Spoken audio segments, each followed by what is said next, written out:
You know, it's interesting. We live in a world of data, particularly pharmaceutical. There are things they have in great supply today. So one is claims data, right? They can get claims data from virtually anywhere. Another is prescription data, so they can get the medication data on patients. Currently in our inventory, we have about 1 million data points for RWE, specific to behavioral health. There is a uniqueness to that data set. And when we survey stakeholders, they say, well, what's the most important thing when it comes to real world data? And they come back with two things. They come back with high volume and recency. Our data is both. If I look at our inventory in the last 3 years, we have more than 3.5 million data points in our inventory. And what it gives us is it gives us the medication data, but more importantly, we give the impact of that data. You know, when you look at RWE, it's more than just one thing, it's multiple inputs. So we can see what medication was a patient started on, how long were they on that medication, what were they switched to.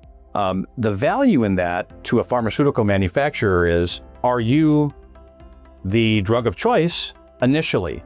And if you're not, what drug is prescribed in front of yours? If you are that drug of choice and then the medication is switched, who are they switching to? So it gives you valuable real world input as to how this is being used outside of a design clinical study design. What's interesting is there's also value on the front end in drug development. Because of our inventory, we can help accelerate that process. Developing medications is extremely expensive, and clinical trials are necessary, but they cost a lot of money. So what we can do is we can help improve from a patient selection standpoint because we already know how patients are performing on similar drugs that are already in the market today. So that's an excellent data point.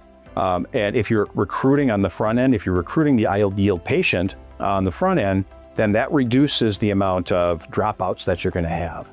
You know, it takes somewhere between $8,000 and $10,000 to recruit a patient for a clinical trial.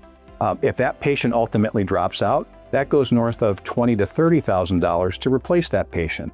So it's very expensive and very time consuming. So we're not saying use this data instead of, it's more of a yes and approach.